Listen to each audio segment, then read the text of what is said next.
Insights from the Armed Forces Continuous Attitude Survey reported a low sense of community and boredom amongst our serving personnel. So it was really important that the village created an environment in which our personnel would genuinely wish to spend their time.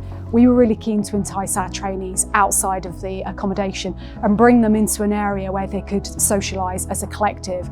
And the village is a multifunctional space which offers something for everybody, so it mitigates boredom and it allows them to really come together as a community and reduce that sense of isolation, which is so important.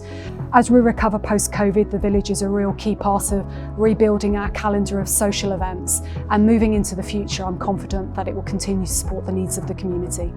So the village was created with the trainee in mind, and making sure that we were getting them out in an evening, out of the accommodation blocks, and really engaging with the other members of the teams around the site, and not just sitting in their rooms at night on their iPhones. There are a number of zones that have been created through the village, including sports zones where we can play pool or table football. We've also got areas where people can play on Xbox, log on to their own devices. And we also have a cinema area for the most popular films at any moment in time. We also have a hub manager that's responsible for creating activities within the social space.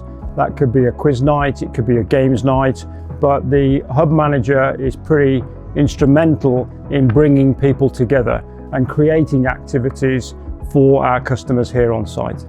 My primary role as hub manager is to create a fun living experience for the trainees, and an inclusive space where they can choose to socialise in their downtime until they complete their training. I engage with students on a regular basis to ensure that they feel part of the community in the village. This is essential as it helps me to keep up with the latest products, trends and technologies. I work with the students to create a calendar of events which takes place on every single evening with a different exciting events. This might be an Xbox tournament, a movie night, a quiz night, a managing your finances workshop, often in aid of an Armed Forces charity. The best thing about my role as village manager is being able to see the smiles that we can put on faces of the trainees while they're here at Worthy Down. We appreciate that for a lot of people it's their first time away from home, and being able to give them that comforting feeling of being in a familiar place really gives me a sense of purpose.